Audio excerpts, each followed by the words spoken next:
Bharatiya Janata party की सरकार और सरकार के मुखिया यशस्वी मुख्यमंत्री डॉक्टर मोहन यादव जी के नेतृत्व में आज मध्य प्रदेश सरकार का वर्ष 2026-27 का ये बजट आज विधानसभा में प्रस्तुत हुआ है।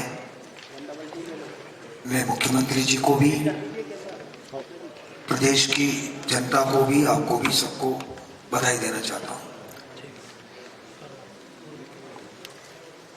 बजट से बड़ी आशाएं होती है आम जनता को भी, सभी वर्गों को,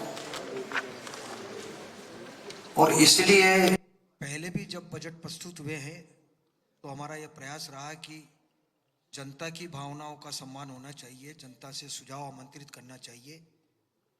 हमने इस बजट में भी आम जनता से सुझाव आमंत्रित किए थे। बड़ी संख्या में सुझाव आए हैं और विषय विशेषज्ञों से भी हमने बजट पूर्व संवाद का कार्यक्रम किया था, जिसमें प्रबुद्ध जनों को हमने आमंत्रित किए थे, विषय विशेषज्ञों को किए थे। उसमें भी काफ़ी बड़ी संख्या में महानुभाव आए थे। बहुत ही अच्छे सुझाव कि आने वाला बजट मध्य प्रदेश का जो आ रहा है, जो आज प्रस्तुत किया है, कैसा होना चाहिए, किन बातों का ध्यान रखा जाना चाहिए, किन किन लोगों के लिए क्या किया जाए, क्या बेहतर हो सकता है, सुझाव आए। निश्चित रूप से हमारा भी ये प्रयास रहा है कि जो भी ऐसे सुझाव जो बजट में सम्मिलित करने जैसे होते हैं, उनको हमने सम्मिलित किए भी हैं। मैं वित्त विभाग के हमारे सभी प्रमुख अधिकारियों का भी मैं इस अवसर पर आपके सामने धन्यवाद करना चाहूँगा कि बहुत ही लंबे समय से अथक प्रयास करके, परिश्रम करके बजट को तैयार किया है और सबकी भावनाओं का सम्मान हो, प्रदेश विकसित मध्य प्रदेश बने, यशस्वी प्रधानमंत्री नरेंद्र मोदी जी के संकल्प को पूरा करने में अहम भूमिका हो, विकसित भारत, आत्मनिर्भर भारत, इन सब बातों का समावेश करते हुए सबका साथ, सबका विकास, सारी बातों का ध्यान रखते हुए बजट बनाया है और आज बजट हमने प्रस्तुत किया है। जनता का बजट है, जनता के लिए है और पूरी तरह से जनता को समर्पित है। और मुझे कहते हुए खुशी भी है कि पिछले वर्ष को उद्योग वर्ष के रूप में घोषित किया था, लेकिन इस बार माननीय मुख्यमंत्री जी ने, सरकार ने किसान कल्याण वर्ष के रूप में भी घोषित किया है। तो हमने विशेष बजट में किसानों की समृद्धि के लिए, उत्पादन का मूल्य ठीक मिले, सारी बातों का ध्यान रखते हुए हमने बजट में प्रावधान किए हैं। मैं एक बार और आप सबको भी बधाई देता हूं, क्योंकि आपके माध्यम से ही सब कुछ होता है, जनता तक बात पहुंचती है। और मोदी जी ने जो 4 आधार स्तंभ बताए हैं, ज्ञान, जिसमें गरीब, युवा, अन्नदाता, नारी शक्ति और गरीब, ऐसे 4 स्तंभ बताए, चारों का भी हमने विशेष तौर से ध्यान रखा है और कोशिश हमने ये की है कि सर्वस्पर्शी बजट हो। गांव, गरीब, किसान, मजदूर, महिलाएं, सभी वर्ग का ध्यान इसमें रखा जाए। जितनी योजनाएं गरीब कल्याण की चल रही है, उनको भी निरंतर जारी रख कर के वो भी हम काम करें।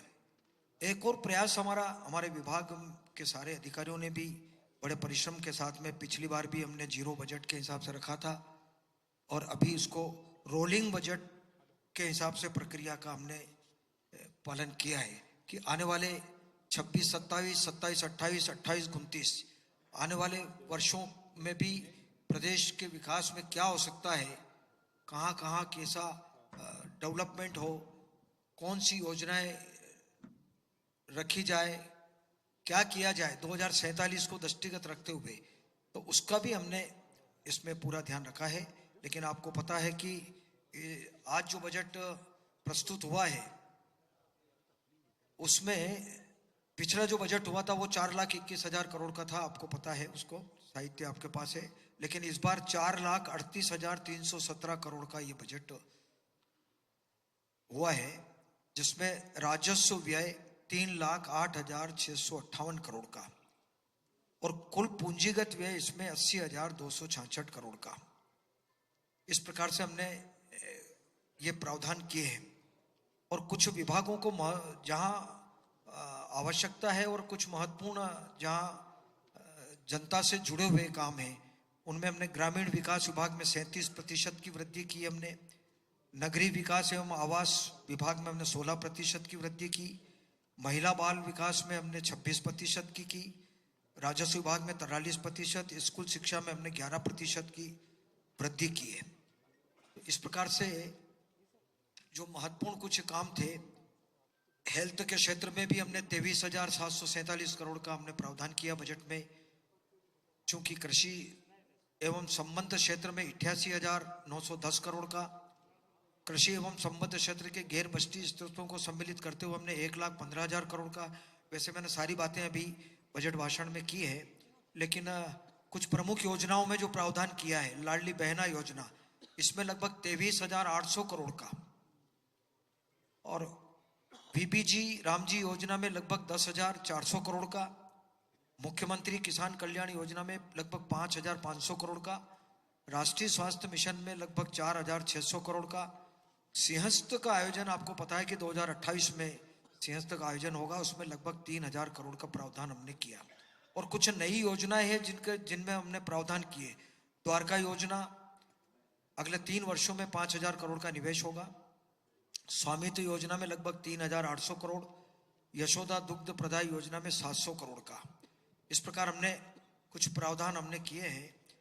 बाकी पूरा विस्तार से आपको साहित्य मुझे लगता है कि उपलब्ध है। अनुसूचित जाति जनजाति वर्ग के लिए भी हमने 1,83,708 करोड़, ऐसा कुल मिलाकर के 47,428 करोड़, और अनुसूचित जाति में 31,192 करोड़, इस प्रकार हमने प्रावधान किए हैं। लेकिन विशेष तौर से मैं थोड़ा सा ध्यान आकर्षित करूंगा आपका कि किसान कल्याण वर्ष जो घोषित किया है, तो विशेष तौर से हमने कैसे किसान कल्याण के बारे में विचार किया है।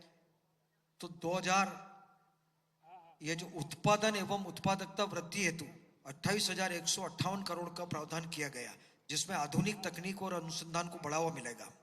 आदान व्यवस्था मजबूत करने हेतु 64,995 करोड़ का निवेश किया गया है, जिसमें बीज, उपकरण, सिंचाई और ऊर्जा सुविधाओं का विस्तार। उपज का बेहतर मूल्य दिलाने हेतु 8,091 करोड़ का। सुरक्षा चक्र के लिए हमने 13,769 करोड़ का, जिसमें फसल बीमा, राहत राशि, कल्याण योजनाएं सम्मिलित है। यह बजट किसानों को आत्मनिर्भर बनाने और समृद्ध मध्य प्रदेश के 2047 के विजन को साकार करने की दिशा में एक ठोस कदम है। तो साथियों, पूरे विस्तार से तो अभी बजट भाषण में मैंने सब कुछ आंकड़े दिए हैं और साहित्य भी आपको उपलब्ध करवाया है। मुझे लगता है कि जो कुछ बेहतर हो सकता प्रदेश के लिए, विकास के लिए, प्रदेश आगे बढ़े हमारा और सभी दृष्टि से आगे बढ़े, उसके लिए हमने हर संभव प्रयास किया है। मैं ये चाहूँगा कि हमारे राजीव रंजन जी प्रेजेंटेशन देंगे, तो ताकि विभाग के बारे में कुछ और जानकारियाँ उनके हो जाएगी, फिर आप के द्वारा जो भी पूछा जाएगा उसका जवाब हम देंगे।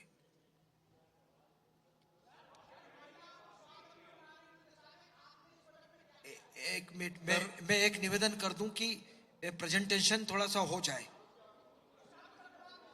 सर, अनुरोध है कि आज के कार्यक्रम में प्रेजेंटेशन हो जाए, फिर बात करेंगे, कहीं नहीं जाएंगे, बैठे बात करेंगे। मैं